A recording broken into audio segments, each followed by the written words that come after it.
Hi, this is On Imagination with the Healing Garden, and welcome to Shifting Perspectives. So, last few videos that I created were all focusing on relationship, perspectives in relationships, and shared vulnerability. In this one, we're going to talk about understanding. I'm in. It's the blue moon. I'm just gonna say it's the blue moon. I'm totally like riding on the vibes of the blue moon, and I manifested this morning and went, oh, let's take things up a notch. So I manifested a whole bunch of shit, and now it just hit, and it's coming to fruition. And I'm going, yep, that's right. This is all the knowledge that I just manifested for. So I'm gonna be pumping out videos all day today, just talking on all of this. It's extraordinary. On relationships, on love, on sex, on makeup sex, on the psychology of how two relationships come together or how a relationship comes together. And then I will, because it's me, go into the nonconformist side of that with polyamory and all of that. Basically, polyamories are the relationship masters, and you have to be. So the first thing I want to talk about is understanding. Understanding is basically it is whenever there's okay, so there's a bid for connection. This is work by Dr. Gottman with his relationship facility.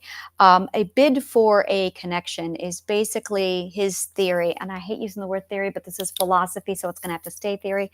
It's basically the concept that when you have a relationship, you make a bid for a connection. Now, this is any type of relationship. This is from parents to children. This is between siblings. This is between friends, and this is between romantic situations. So whenever you have a human being, even with a cat, even if you're a human interacting with a cat, um, you make a bid for a connection. And there are three ways that a bid for a connection, I'm going to really emphasize that connection, which is the shared experience. And keep that in mind, that connection means shared experience. When we talk about having a human connection, you need shared experiences, but not literal. Literal experiences is part of it. There's multiple ways to get shared perspectives, and we'll go over that, shared experiences. So basically what happens is a person makes a bid for a connection, and you either get aggression back, you get silence back, or you get affection back.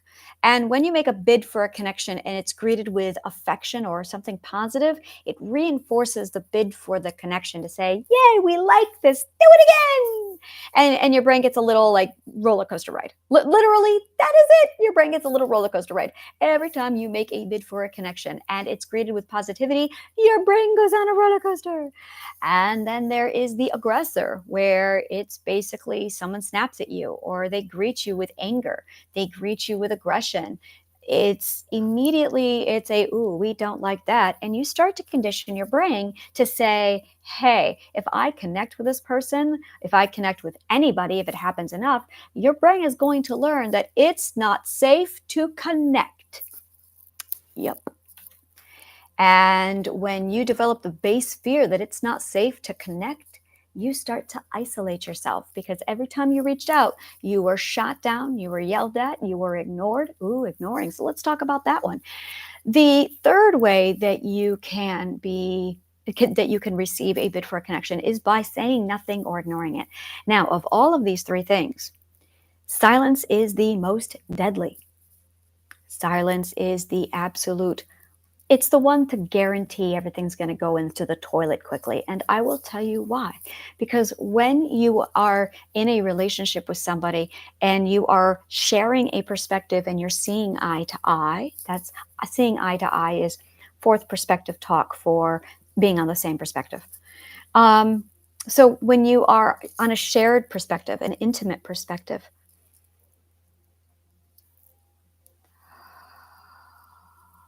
when you are sharing a perspective, you are understanding each other. You are absolutely connected on understanding each other. And what ends up happening is when you make a bid for a connection, you are reinforcing that you are on that same connection. Are we still together? Are we still on the same perspective? And the other person gives you positivity, and it confirms that you are, and the bond strengthens. When you reach out to somebody and they make an aggressive, and they're aggressive, one of two things is going to happen. They will aggress so severely that you could see eye to eye with, oh, they're just like my mother. Oh, that person's just like my ex-boyfriend. You're still connecting. Or they will say something to you and it will hurt and it will shift it, but maybe you were thinking it was here when in fact it was just here. So even though it still shifts just alignment, it's still out of alignment. It's just instead of it being down here, it's now here. But if you are ignored, now you are going to assume that the connection is here because you feel like it's here when in fact it's here. But there's no communication to tell you where it is. Now, you have an argument break out between two people because the argument is we are so closely aligned that we share perspectives. And sharing of the perspective is where we are. And whenever you lose that misalignment, you can feel it. And you have to keep saying, hey, are we on the same page still? Are we on the same page? Fourth perspective talk for, are you and I sharing the same perspective?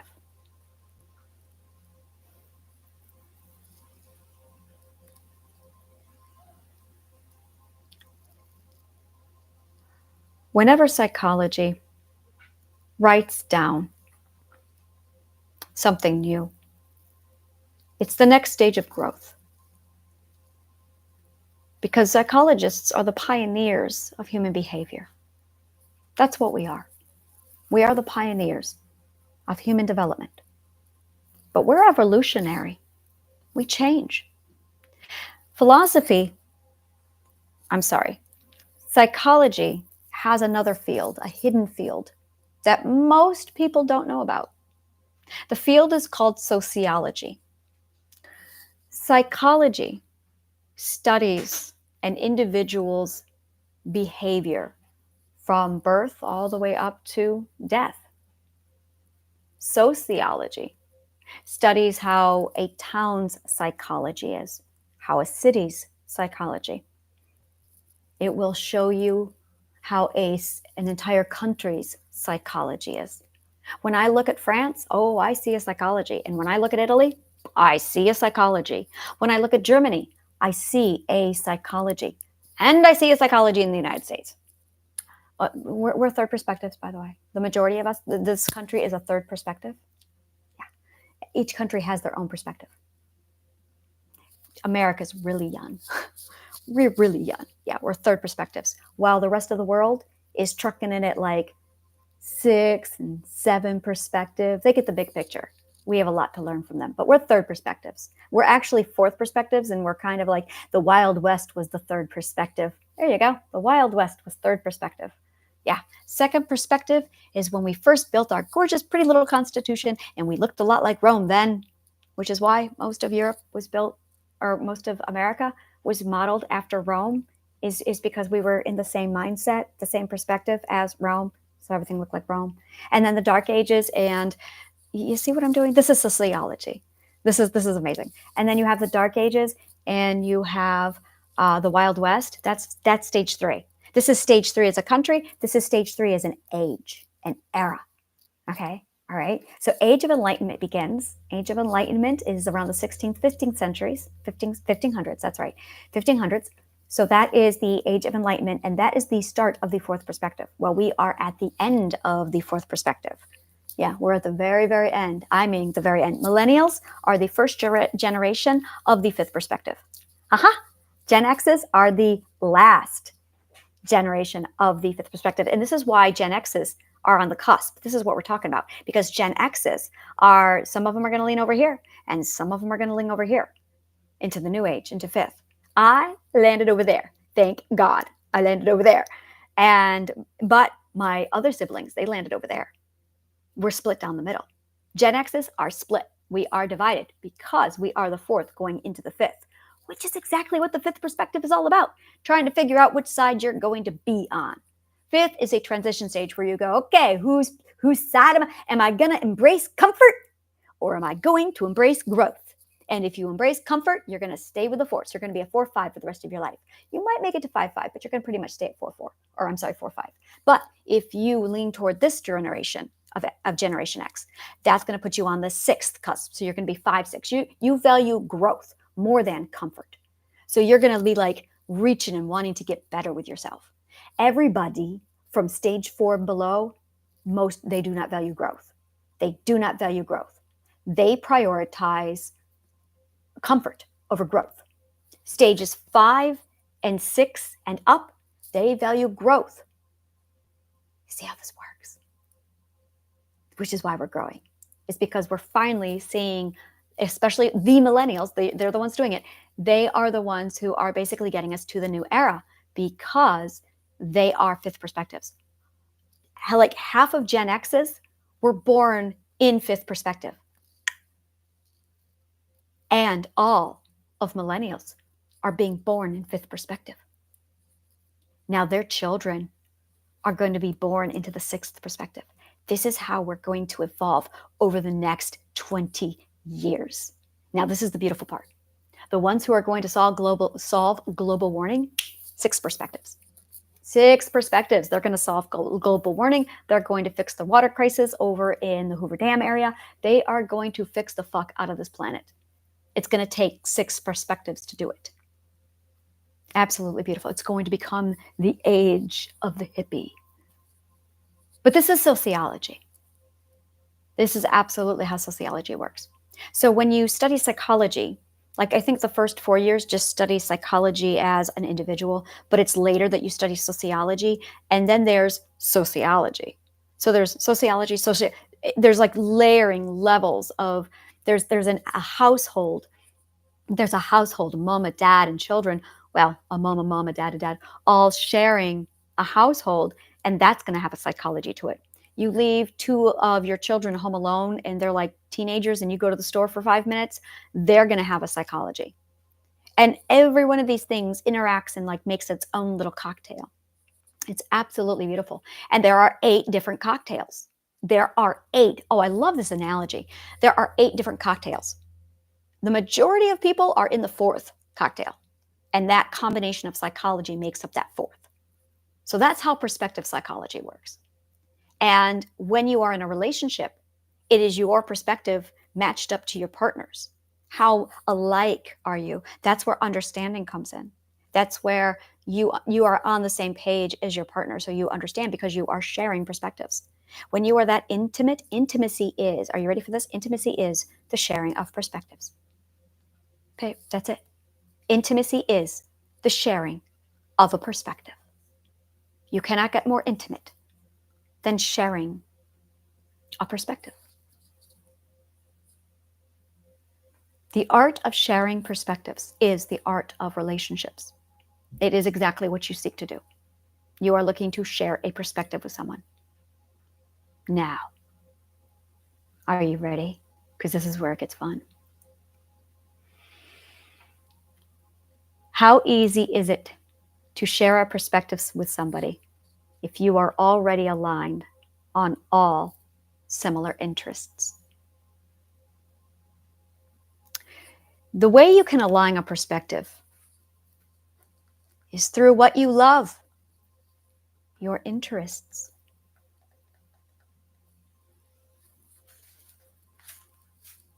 The second thing that you can align to somebody is your ethics. And the other thing that you can align on is your beliefs.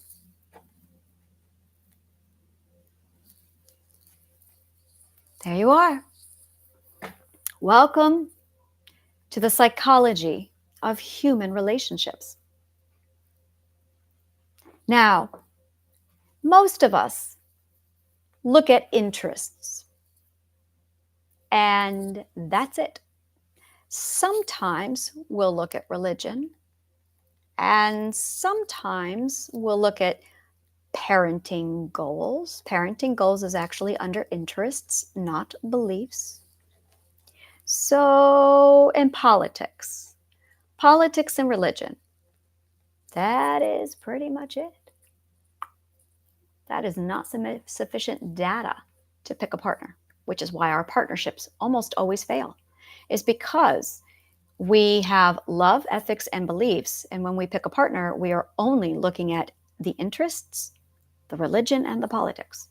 And are they pretty? So, the problem. You also need to define how you value autonomy. You also need to define how you value authority. You need to define community.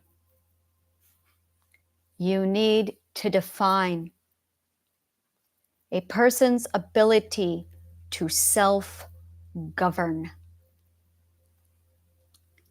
You need to define the opinion of law and order in relation to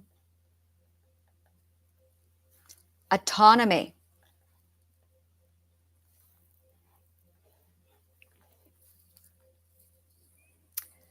You need to discuss your relationship to the environment.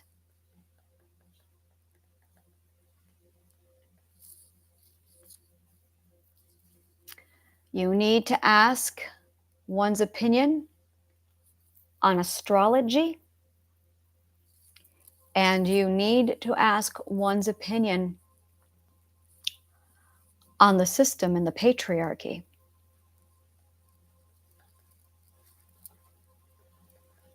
Other words known as the Matrix.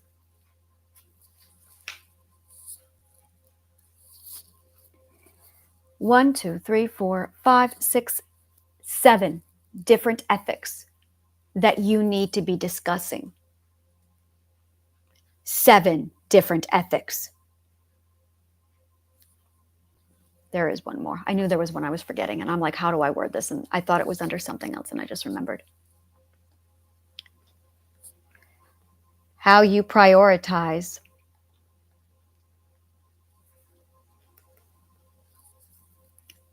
the opinions of others. How you prioritize the opinions of others determines, well, where you prioritize yourself. Are people allowed to walk all over me? Are people not? Now, once you go through this, what your interests are, what your hobbies are, you're supposed to go through what your ethics are. These ethical points. And then you're supposed to go over your beliefs. But the thing is, your beliefs are your ethics. No one talks about the ethics. Almost no one talks about the ethics. They discuss interests, they discuss religion and politics, and that's about as far as you get. Now, we are starting to use, and we have been for a while, using politics as a metric to determine one's ethics. That is fourth perspectives trying to, that's the world, everybody, trying to gauge what their ethics are based on what their politics are.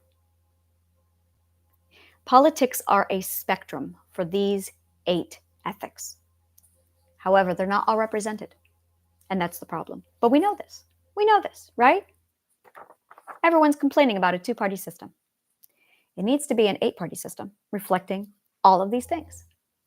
We have a Green Party now, which is that astrology environmental ethic. And you are definitely a 5th stage perspective if you're a Democrat. But you are a solid 4th perspective if you are a Republican. So we have ethics 4, 5, and 6 represented. 7 and 8 are still not represented. And 1, 2, and 3 are completely off the charts. Not even on there. 2s tend to side with 4s. 2s tend to be in the Republican Party. 3s don't vote. Threes don't vote. Threes are the people going, screw the system. I'm not going to be part of it. I'm alone. Where's my spear? I'm in Lord of the Flies. That is stage 3. Daryl Dixon is stage 3. That's right. Daryl Dixon. Daryl Dixon is stage 3. You don't vote. Stage 3s don't vote. Stage 4s are all about Republicans. And stage 5s are all about Democrats. And stage 6s are the Green Party, the environmentalists going, save the planet, equal rights, and whoa. Those are my people. Those are my people. Stage 7 would have no political system. Literally, if it were up to stage 7s, they would be like, we don't need this. Thanks, I can do this on my own. What the fuck is wrong with you people? That's stage 7s, is they would just self-govern. And everyone in stage 7 would self-govern. The government would be for the people who can't contain themselves. That's exactly, oh, I love doing this. This is fun. Yes, 7th perspectives are very much, that's for those people over there because they don't know how to self-govern yet. They're working on it. I am above the system because I have my laws. And my laws are much better than those ones. Yeah, violence ends at stage 6 and 7. Violence ends. Abuse ends at stage 7. There's no abuse here. Everyone's a pacifist. Everyone's a vegan up here. Over here, I don't like doing the hierarchy thing. It's not up, it's over. Yeah, there's vegan and vegetarian. There's because animals have rights. You get that back in the 6th perspective. 8th perspective is how do you prioritize the opinions of others while maintaining your own perspective.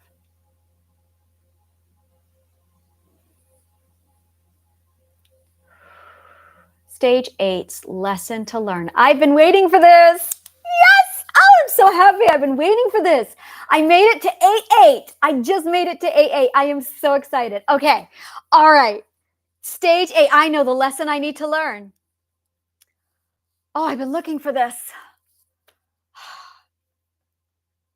Balance of my opinion without disrespecting others. 6s don't say anything. 6s are doormats. And 6s will then look at 8s and be like, and I've gotten a lot of this, and be like, oh, well, I would be respectful. No, you would probably be a doormat. 7s are, there it is. Oh, finally. Oh, this has been in my brain and I've been trying to figure it out. I'm 8-8 now. Oh, I love it. Okay, so 7s go the other way. It's always a pendulum swinging, and I couldn't figure out the other side of the pendulum. 6s are, I'm a doormat. People's opinions matter more than me. 7s, it flips over here, and 7s say, no, my opinions matter, and I'm just going to say my opinion and tell everyone to shut the fuck up. That's 7. That's what I did. But 8s are trying to learn the balance. And that's what I've been trying to do. That's why I've been crossing the line with disrespect. It's because I'm trying to learn the balance of speaking my perspective while preserving yours. And every time I overstep that boundary, I'm like, oh, Anna, you got to respect their, and I'm like, how do I do this? And this is my weakness. This is my trial by fire. Every perspective gets a trial by fire. And this is mine. But I just got here, so I haven't been able to articulate it until now. So that is, I got to write this down. My trial by fire, 8. I have to go back on my notes. Trial of fire for the 8 perspective is learning the balance of opinions. So it's learning how to speak my opinion while also not crossing the line in disrespect. That has been me focused. That's all I've been trying to do since I got here, since 8th perspective. That's it. Oh, can't wait till we do this with 9th. Oh yeah, this is going to be fun. I told you, blue moon, shit is happening. Oh, I finally made it to the halfway point. Woo! Oh, I love it. I love it. I'm halfway through 8. When you understand your goal, when you finally internalize your lesson, you make it to the midway point. I am officially out of 7 now. I am now in 8. I'm 8. Alignment feels good, which means everything around me, all of my standards are going to rise up.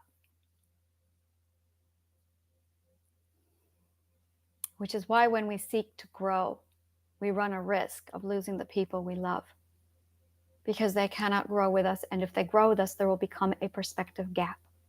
And the perspective gap, when you are close knit to somebody, when your perspective is infused with theirs, the perspective gap is going to hurt you.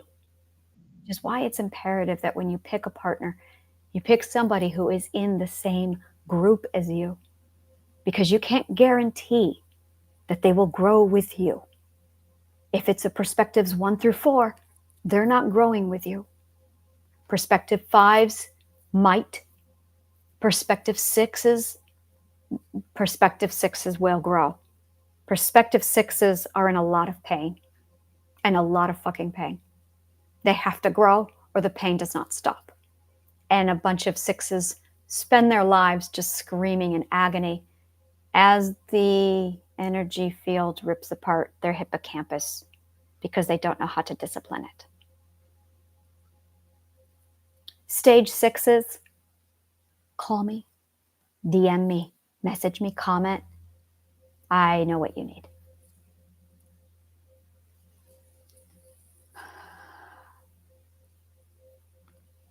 I am going to be releasing something very extraordinary. It's called Pack-a-Punch. Yeah, I love to use games and wordplay and fun in my healing. Pack-a-Punch is going to include all of my working knowledge on a particular mental illness. Pick one. And I will be giving you the toxic belief. I will be giving you literally how to condition the core toxic belief out of you so that you can lessen and or remove your mental illness. It doesn't matter which stage of growth you are in. You can do this. And I will be providing the logic lessons, the belief system lessons, all of it, so that you know how to locate the exact toxic belief, where it comes from, and you can remove it. I'm going to be offering narcissism. I'm going to be offering PTSD, borderline personality disorder, multiple personality disorder, depression, and what else do I have? Did I have? I'll go through them all. I will go through them all. If you have bipolar, I'm going to recommend 2 or 3 of them for you. And if you have narcissistic abuse syndrome, any kind of narcissism, borderline personality disorder for you, try those ones. If you are codependent, take a look at that class. Again, these are going to be uplifting this weekend. This is all I'm going to be doing is uploading and creating these classes, and you guys choose whatever one you need. Codependency and addiction. Addiction. And did I mention PTSD? PTSD will be in there. Autism needs to be in there also. Yeah, I'll probably be putting something in there for autism. It is, again, these are going to be 1 day long classes, and I mean just like a few hours. It's something that you can complete in a single day. And it's going to be a series of assignments and information that will allow you to identify exactly which toxic belief you have that's creating whichever mental illnesses you have, and how to remove it so you can, again, lessen and or eliminate your mental illness. And I will also be including some coping skills, some basic self-care, and my 10 points of my optimum mental wealth are going to be included in this package as well. That way you can go through and select whatever you need. And the first few classes should be up either today or tomorrow. And then I will be going through the rest of them to get as many, if not all of them, up as I can.